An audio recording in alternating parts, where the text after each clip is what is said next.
Have you wondered about cholesterol-lowering injections that you may have seen being pushed in television ads in the United States? Have you wondered how they relate to statins? Well, let's take a look at that. Stay tuned.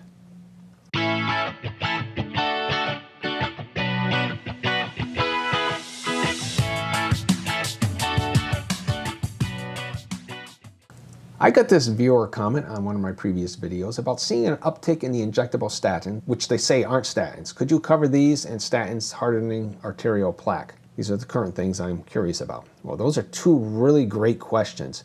The second one I'll have to address sometime in the future. To tell you the truth, I've merely been quoting authority, which is something is not proof. So I will actually look to see what the evidence is for statins actually doing that. So we're going to address the first question, the question about injectable cholesterol lowering medications. So let's clear up some terminology here. There are many classes of cholesterol lowering agents. All statins are cholesterol lowering agents, but not all cholesterol lowering agents are statins. There's actually a whole bunch of them. So I'm going to briefly just list them here.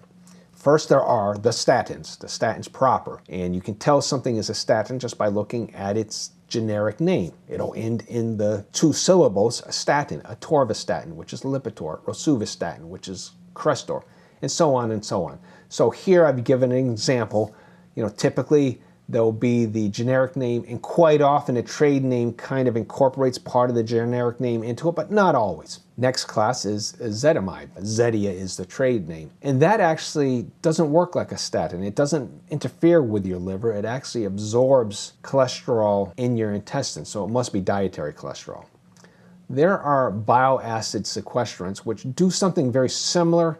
They do work in the intestine, but they get rid of the cholesterol in there, and some of the trade names there are like cholesterol. Then there are the PCSK9 inhibitors. Those are the injectable cholesterol lowering agents that you're seeing advertised on TV. They do work in one sense similar to a statin in that it interferes with your liver's normal functioning. And since it's preventing or reducing the production of endogenous cholesterol, yeah, in that sense they work very similar. There are the ACL inhibitors. Bempedoic acid is the one I reviewed in my previous video. That also works very similar to a statin. The claim is that it only becomes active in your liver when it encounters a particular enzyme, and it's safe throughout the rest of your body. Not sure how much I buy that, but at least it's better than a statin that can go into any of your tissues and do its damage. Then there are 4 classes of cholesterol lowering agents that actually do better at lowering triglycerides. Those are fibrates, niacin, which is a B vitamin, omega-3 fatty acid ethyl esters, and marine-derived omega-3 polyunsaturated fatty acids, in other words, fish oil. Now the color coding here is the red things are medications that have been prescribed to me in the past. I don't take anymore. The green things are things that I still take or still indulge in. Now there's 2 other, and we're going to stretch the meaning of what it means to be an agent. There are 2 other ways to lower cholesterol, and that is diet and exercise. And I found these last 3 to be the most effective ways for me to keep the cholesterol quality what it should be. I decided to investigate, are there any long-acting injectable statins on the market? And I couldn't find any. If you know of any, please let me know. But I did find a paper from 2019, and the name of it was Long-Acting Injectable Statins. Is it time for a paradigm shift? And this was published in a journal called Molecules. Just from the title, you know that they're talking about finding a new way to administer statins to people. I think it is time for a paradigm shift when it comes to administering statins, but obviously it's not going to be the same as what they're proposing here. So let's take a look at what this paper is all about. And in it, they mentioned that a previous meta-analysis showed that only 60% of about 2 million patients were adherent to statins. Accordingly, the need for improved strategies and interventions to tackle non-adherence to statin therapy has been recognized. And you can find all sorts of figures. I've seen figures as high as 75% of people get off statins within the first X amount of time. So it just depends on what group you're looking at and how long they've been on it. But you notice this is the typical response in the medical profession. If people aren't taking their statins, we have to find a way to force them to take it. We have to do a better job of convincing them that they should take it. There's no humility in this response. There's no do no harm in this response. They're not asking why aren't people taking their statins. They're not proposing other ways to deal with the whole issue that statins are supposed to deal with. It's just like, no, the problem we have here is people aren't taking their pills. What can we do to make them take them at a higher rate?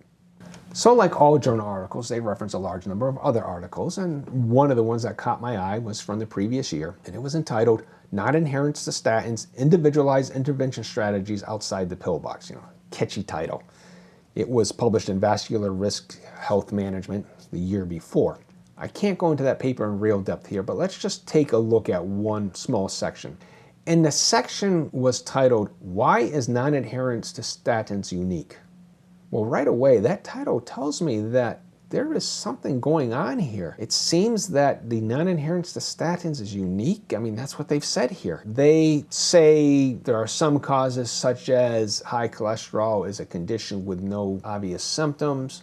Okay, so people don't want to bother taking this medication for it. Then they go on to say, the proliferation of absurd and unscientific but seemingly persuasive criticism of statins on the internet has created a bad reputation in the public eye. Now, lest you think that I'm clueless, if this channel that you're watching now had existed back in 2018 when this was written, I'm sure they would have included me in that. Let's just go on. Information on the internet can be made available by anyone with little or no scientific expertise. Well, I do claim to have some scientific expertise. It's not in the medical field. That's one of my disclaimers. But I do know how to read journal papers. I know how to look up terms that I don't understand. And I'm very careful trying to parse out the meaning of what's in these papers. And usually promote statin denial. I don't happen to promote statin denial, but I do promote statin hesitancy. I've said that in the past. The proposition that cholesterol is not related to heart disease. Well, I have never claimed that. I believe it's a cholesterol quality matter. I believe that your cholesterol may be a reflection of your heart disease and maybe not always a cause. But if you have a high amount of oxidized LDL in your cholesterol, then you have a low quality cholesterol panel. If you have a triglycerides to HDL ratio like I did at one point of over 7, then yeah, you have a major problem there. I don't deny that cholesterol is related. It's the causal connection that is up for debate. And then there's statin fear. Well, I think it's legitimate to throw a little shade on the statins and have a bit of statin fear out there. That's what's needed. A little humility on the part of the medical profession and a little more fear on the part of the people who are taking the statins. Well, they reference an editorial that was written by Steve Nissen. I referenced him in my previous video where I said, yeah, I respect his research. I don't agree with his value judgments. And here's one I don't agree with. He wrote an editorial in 2016 entitled Statin Denial, an Internet-Driven Cult with Deadly Consequences. I can't actually read that because it's behind a paywall, and I don't like to encourage things like this by paying money to read them. So I'm going to let an actual doctor respond to this. And this was a response from a doctor in the UK, Dr. Andrew Bamji, if I pronounced his name right. I hope I did. And he says, Nissen's suggestion that an internet-driven cult is aimed at stopping the prescription of statins is ludicrous. Furthermore, his affirmation that myalgia is a nocebo effect is confounded by the fact that such an effect requires patients to know that it might happen. I've said that many times in the past in various different videos. The nocebo effect, for one thing, isn't even in play if the patient doesn't have a preconceived notion that that can happen. And he goes on to say, which in my experience in a rheumatology clinic where I've seen many patients with statin myalgia, they mostly do not. As someone who myself experienced severe adverse effects from statins and who rigorously analyzes trial methods, I am affronted by the suggestion that I belong to a dangerous cult. That letter response was also in a journal.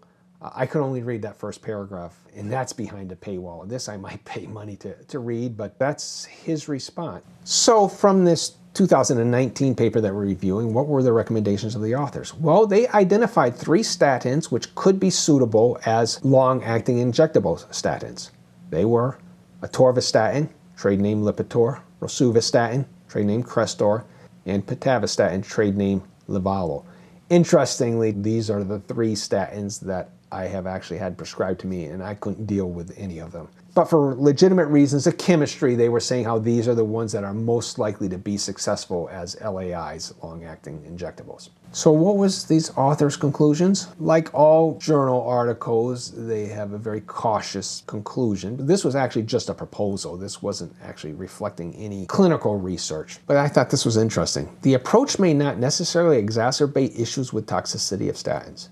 So here's an admission that statin toxicity exists. That's starting to come out a little bit more. This was an article from 4 years ago. And then I highlighted down here, the benefits must be weighed against the potential for higher variability in drug exposure after LAI administration. In other words, if you take the shot, each individual, their body chemistry may make it more or less effective or equivalent to more or less of taking X number of pills per day. So I have a couple serious questions here. How do we respond to adverse effects from daily statins, or any medication for that matter? The protocol is discontinue and re-challenge. Get off the medication in question, see if the symptoms clear up. You may have to give it time. And then if they do clear up, take it again. Put yourself through it again. See if it comes back. Now, a lot of doctors take this as proof of the nocebo effect. You're stuck in that case because your doctor's not going to believe it no matter what you tell them. So you have to decide for yourself. If you discontinue statins and the symptoms go away, then that should be proof enough to you, I would think, that, yeah, the statin caused it. So the next serious question, well, how would we respond to adverse effects from long-acting injectable statins? Same protocol, discontinue and re-challenge. But how do you discontinue something that's already been injected into you? Suppose you get your monthly injection. 3 days into it, you start developing mental fog and muscle pain, rhabdomyolysis, whatever. Well, how do you discontinue? Don't take your next injection. When's your next injection? Not for another 3 or 4 weeks. So you can't discontinue. You can't flush this crap out of your system as quickly as you can by stopping taking the statin. So to me, that's a very dangerous condition. Now, presumably you would be put on the statin from which the injectable was derived to see if you have problems with it. But there's no guarantee that taking it daily and taking it by an injectable are going to give you the same adverse effects. It's just not possible to be sure about that. So this is a dangerous idea just because of that. So what's my crystal ball say? Well, I couldn't find any other literature indicating that long-acting injectable statins are being considered. The only injectables for cholesterol control that I know about are those PCSK9 inhibitors. They're subject to the same logical problem as how do you deal with side effects? Well, you have to discontinue. How do you discontinue? You wait it out because it's going to last a month. And I think that if people are already statin hesitant, as there seem to be a high proportion of people who are, it's just unlikely that a new and dangerous option like this will be embraced. And maybe that's why we haven't heard about any pharmacy companies working on this. Most of the brand name statins are now off patent and there are equivalent generics available, but they could get a new patent for any kind of injectable statin. So if it were something that seemed feasible, I think they would be working on it. Perhaps they are, I'm just unaware of it, but usually they make a press release about that sort of thing if they are working on it. So let's give the last word to the 2018 article, the people who talked about adherence. And in this case, they were talking about people who are on a lot of different medications. That's what polypharmacy is. And they said a complex medication regimen and high pill burden can also lead to non-adherence. Careful reduction in the use of unnecessary or unsafe medications, and they gave a few other strategies, are effective strategies in managing polypharmacy and reducing pill burden. To talk about cluelessness, their answer is right here. Careful reduction in the use of unnecessary or unsafe medications. Statins are unsafe for a lot of people. They're unnecessary for a lot of people who are on them. If they would just take their own advice, maybe they'd solve the problem. So that's all I've got on this topic. If you appreciate this content, please like, share, subscribe, hit the notification bell so you know when I've posted something new. Comment on this topic or others that you'd like me to cover. And if you haven't seen this video, I recommend you take a look at it now. Thanks for listening.